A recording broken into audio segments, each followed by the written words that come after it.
يشكلون واحدة من المجموعات التي تنادي باستقلالها وحكمها الذاتي في العالم العربي. إنهم الحركة من أجل تقرير مصير القبائل في الجزائر، والمعروف اختصارا بالماك. تتواجد منطقة القبائل في أقصى شمالي البلاد، غنية بالتاريخ إذ شكلت إحدى جبهات التصدي للاستعمار الفرنسي، وعلى أرضها وقعت ثورات أبرزها ثورة لالا فاطمة سومر والشريف بوبغلة والمقراني وغيرها. خلفيتها العرقية أمازيغية، لذا ترى شارة الأمازيغ في عالم الحركة التي تنادي بالاعتراف بلغتها وثقافتها ودولة خاصة بها. السلام عليكم يا اخوان. اليوم جيناكم بواحد الفيديو جديد. حنا تنعرفوا كنا بان الجزائر تطالب بتقرير مصير الصحراء الغربيه اللي هي مغربيه الا ان يرث الله والارض ومن عليها. يطالبون في كل مره ويقولون نحن مع تقرير المصير مع تقرير المصير.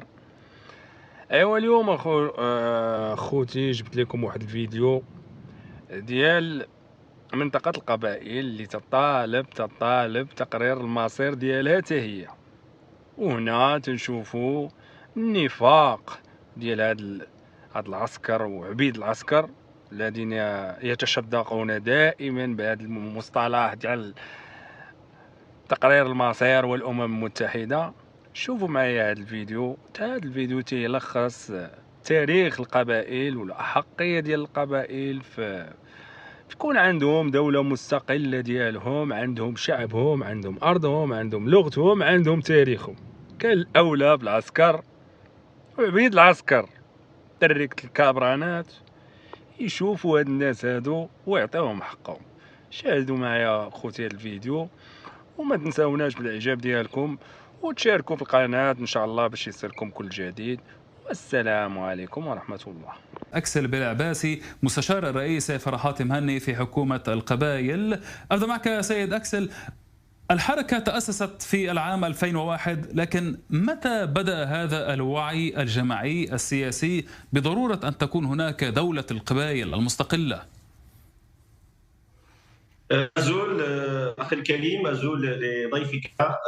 أولا قبل أن أجيب على سؤالك أغتنم الفرصة لأعطي نبذة تاريخية قصيرة على الشعب القبائلي لكي يفهموا متتبعينكم من أين جاء هذا الشعب وما هو تاريخه. أولا يجب أن نعرف أن الجزائر قد أسست من طرف فرنسا بعد استعمارها 1830، وتم الإعلان الرسمي عن تأسيس المقاطعة الفرنسية التي سميت بالجزائر إلا في 1839، وهذا من طرف الجنرال شنايدر بوثيقة أمضاها الجنرال شنايدر.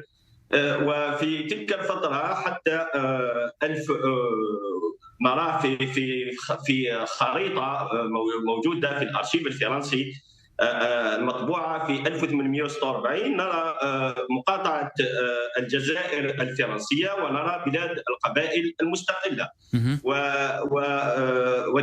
وبقينا مستقلين حتى 1857 أين شنت الجيوش الفرنسية هجمة على بلاد القبائل، ومن ذلك الوقت قد فقدنا سيادتنا على الأراضي القبيلية. وهي أكبر غلطة قام بها المستعمر الفرنسي، ومن ذلك الوقت قام الشعب القبائلي بعدة ثورات كما قلتم في برنامجكم، كثورة المقراني، ثورة لالا فاطمة سومر، حتى حرب 1954 أين ذهبت قيادات بلاد القبائل للقيام بتحالفات مع الشعوب الجزائرية.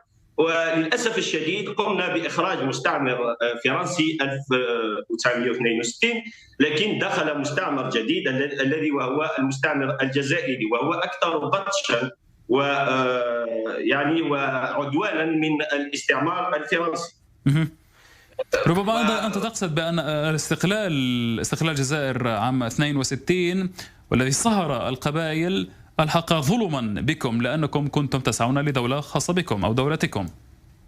نعم، دولة كانت موجودة قبل وجود الجزائر، هذا هو التاريخ لا نستطيع تزويره. وأتحدى أي جزائري أن يأتي بالعكس بالوثائق. نحن لدينا كل الوثائق التي تثبت بوجود بلاد القبائل قبل اختراع هذا البلد الذي سمي بالجزائر من طرف فرنسا المستعمر الفرنسي، وقد اندلعت حرب بعد شهور بعد ذلك الاستقلال المزعوم في 63 بين الجيوش المتواجده على الحدود التونسيه والمغربيه بقياده بن بله وبومدين الذين تهجموا على بلاد القبائل، وكانت حرب بين مقاومين في بلاد القبائل والجيوش الحدود تسمى بجيوش الحدود، حتى اخترعوا حرب الرمال التي الكثير لا يعرف ان حرب الرمال كانت اختراع جزائري لكي اختلاف حدود الجزائر المغربي. نعم. في بلاد القبائل. نعم. طيب لكي اعطي الفرصه لسعيد، لكن سعيد كيف نضج اكثر فاكثر الوعي والمطالبه بان تكون هناك دوله مستقله حديثه؟ مساء الخير بشار، أزول بالعباس، وهذه هي تحية بالأمازيغية، وكل عام وأنتم بخير بمناسبة 2973 من التاريخ الجيولوجي.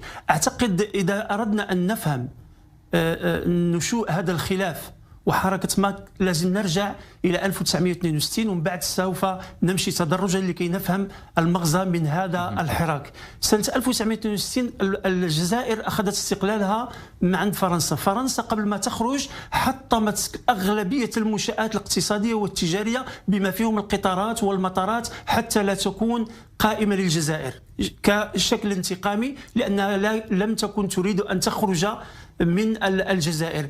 بعد سنة ستقوم هناك حرب الرمال والتي أشار الأخ بالعباس ما بين المغرب والجزائر، وهناك بعد سنتين فقط سيأتي الهواري بومدين الذي كان وزيرا للدفاع في رئاسة بن بلة سيقوم بانقلاب على بن بلة وسيسجنه، وسيدخل الهواري بومدين أو بعبارة أخرى سيدخل الجزائر في مسار مخالف.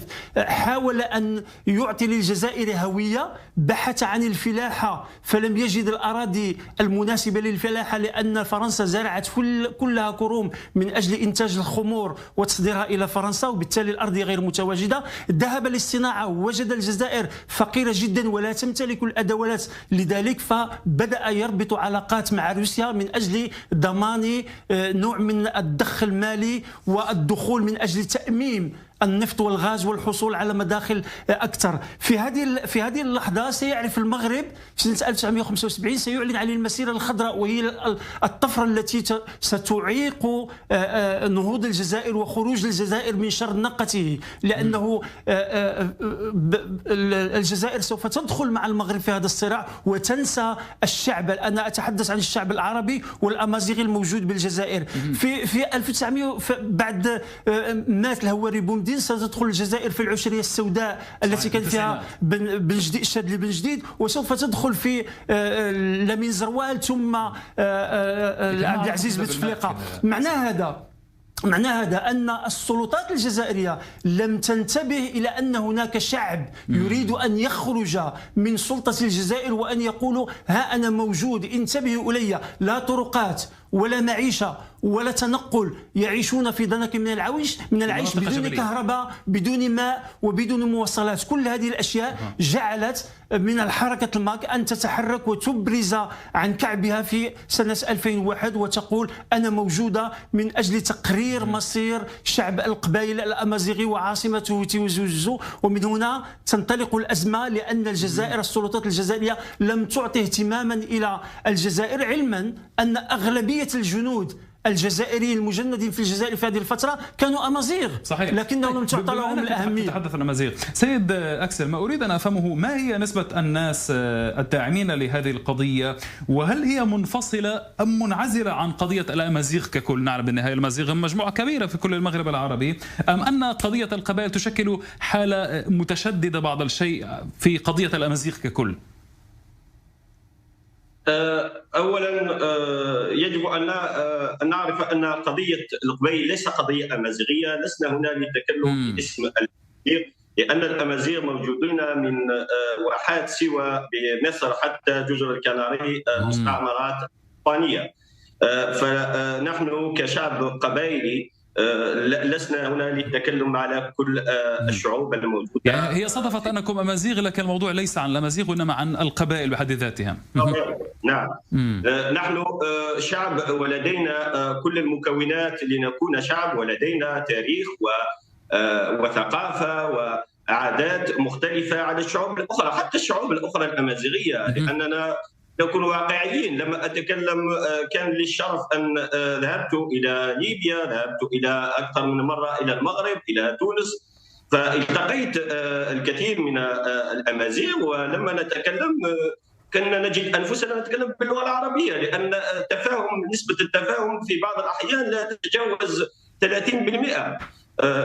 دونك لا نستطيع أن نقول أننا نحن في القبائل ضد أن نقول أن هناك شعب واحد أمازيغي. ما هي عدد سكان هذه المنطقة؟ ما هو عدد سكان هذه المنطقة التي تعرف نفسها كدولة القبائل؟ نحن الإحصائيات الموجودة عندنا، لأن الجزائر ليس لديها ثقافة الإحصائيات، لكن الإحصائيات التي قمنا بها نحن كحركة لتحرير بلاد القبائل 8 ملايين تقريبا في التراب القبائلي، و4 ملايين، حوالي 4 إلى 5 ملايين في المهجر، وأكثريتهم موجودين في فرنسا. وهل تتلقون دعما سواء سياسيا أو معنويا من باقي ربما هناك سكان أمازيغ أو قبائل في أرجاء الجزائر؟ هل يدعمونكم أم أن النضال منحصر في منطقة القبائل؟ إن النضال للقبائل بما يسمى بالجزائر، يعني نستطيع أن نقول أنه منحصر، ليس لديه أي دعم من طرف، حتى ولو كان هناك أمازيغ موجودين في الجزائر، ما عدا في بعض من المزار الذين اعلنوا عن دعمهم لاستقلال بلاد القبائل لا نجد. لكن فيما يخص الأمازيغ الموجودين خارج الجزائر فيهم الأغلبية في المغرب. صحيح. ونلحظ أن هناك اختلافا بين علم الأمازيغ ككل وعلمكم. العلم متشابه أهم شيء فيه نفس الإشارة، لكن هناك فارق بين العلمين. لكن سيد أكسل، أريد أن أسألك، هل هناك أي قنوات تفاوض مع السلطات الجزائرية؟ من الأمر منعدم بالأخص منذ اعتبار الحركة إرهابية بحسب الجزائر. أريد فقط أن أكمل أن يجب أن أغتنم الفرصة لأشكر أخواننا خاصة في المغرب وليبيا أيضا لسندهم الكبير والكبير جدا لقضية استقلال بلاد القبائل. فيما يخص قنوات تقريبا منعدمة، ليست تقريبا، لأنهم حاولوا يعني في هذه السنوات الأخيرة الاتصال بنا لمقايضتنا، لأنه ليس لتكلم بطريقة يعني عادية، وهي مقايضة. فنحن رفضنا هذه المقايضة، مقايضتنا بإخراج المساجين نترك يعني مشروع استقلال بلاد القبائل، وهذا رفضناه رفضا تاما. إذا أرادت السلطات الجزائرية أن تتكلم بطريقة يعني دبلوماسية واعية، فنحن مستعدين للجلوس لحوار معهم، لكن تكون بطريقة عادية ككل الحوارات التي تجربها الشعوب. سعيد، يعني تحدث قبل قليل عن الثورات للقبائل ضد فرنسا، لكن القيادة والحركة موجودة الآن في فرنسا، وهذا يضع فرنسا في موقف حرج مع الجزائر. كيف توازن هنا هذه الدول العلاقات بين بعضها البعض، وما مصلحة فرنسا هنا؟ أولا، مصلحة فرنسا هي تريد أن تبقى مرتبطة بالجزائر، لأنها تدرك حجم الملفات والأشخاص الذين فاوضوا ضد الشعب الجزائري مع الجنرالات الفرنسيين، وتريد أن تحافظ على شعرة معاوية، وفي نفس الوقت تريد أن تبقى لها أرجل اقتصادية داخل الجزائر، ولا تريد أن تنفك عن هذا الأمر، لأنها تدرك جيدا بأن البقاء في الجزائر والبقاء في المغرب بعدما سحب منها من تونس ومن تشاد ومن مالي ومن نيجيريا، فهي تدرك الآن بأنها لا مناص لها من الرجوع إلى حضن الجزائر، أولا من أجل التشبت بهذا الخيط الرابط، ثانيا من أجل الحفاظ على مصالحها الاقتصادية والتجارية. ونحن ندرك حجم الاستثمار التجاري والاقتصادي ما بين فرنسا والجزائر، والاستثمار قوي. ثم لا ننسى بأن أغلبية السكان الذين هاجروا من الجزائر إلى فرنسا هم أمازيغ وقبيليين. وأنا أريد أن أقول للأخ حتى العلم الأمازيغي المعروف عالميا هو أخذ الأصفر من الصحراء والأخضر من الجبال والسهول والأزرق من البحر، بالإضافة إلى العلامة الموجودة وهي الحرف الأمازيغي الذي اتفق عليه حرف تيفينار.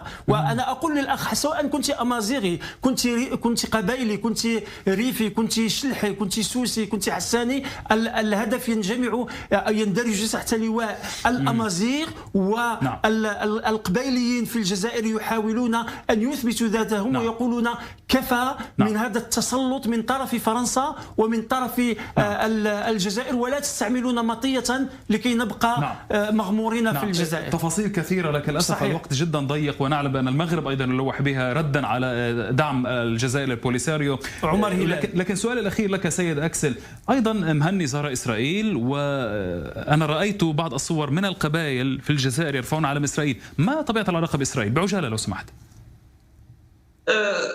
يعني لنكون واقعيين، في العالم مبنية على التحالفات والمصالح المشتركة، وأي بلد أو لوبي في العالم يرى أن لديه مصالح مع الشعب القبيلي وبلاد القبائل فنحن نرحب به. لكن فيما يخص التحالفات تبنى أيضا على التاريخ المشترك، تبنى على العرق، تبنى على الأخوة بين الشعوب وإلى آخره. أنا أعطيت مثال كمثال الشعب المغربي. الشعب المغربي هو أكثر من أن يكون علاقتنا علاقة بين هذا الشعبين هي علاقة مصالح، هي قبل كل شيء هو بلد أخ. طب بكلمة هل فعلا دعمكم المغرب بشكل ملموس؟ لا هو دعم دبلوماسي ودعم شعبي، وهذا كثير جدا، لأن الدعم الدبلوماسي إسرائيل هل هناك دعم ملموس أم أيضا معنوي وسياسي؟ لا، هو دعم سياسي ودعم دبلوماسي وسياسي وشعبي أيضا. وهذا فخر لنا أن نكون مدعمين من طرف شعب أخ الشعب المغربي. وأنا متيقن أننا لدينا تاريخ مشترك. صحيح. طيب سيد أكسل، أريد أنا أعتذر الوقت ضيق جدا، كان بودي أن نعرف تفاصيل أكثر، لكن أعيدك فقط على إسرائيل ومستقبل مزدهر. أما فيما يخص إسرائيل فعندنا الكثير والقيم والأسس التي نستطيع أن ندافعها مع بعض.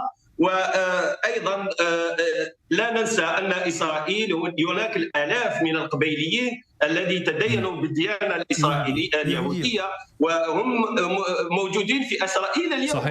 صحيح. نعتبرهم إخوة لنا قبيليين لديهم يعني توجه ديني مختلف فقط. هناك تاريخ مشترك. أشكرك على كل هذه المعلومات السيد أكسل بالعباسي، المستشار رئيس فرحات مهني في حكومة الإقبال، كنت معنا من باريس. وشكر موصول للسيد عفاسي الصحفي المختص بالشؤون المغربية. شكرا جزيلا لكما.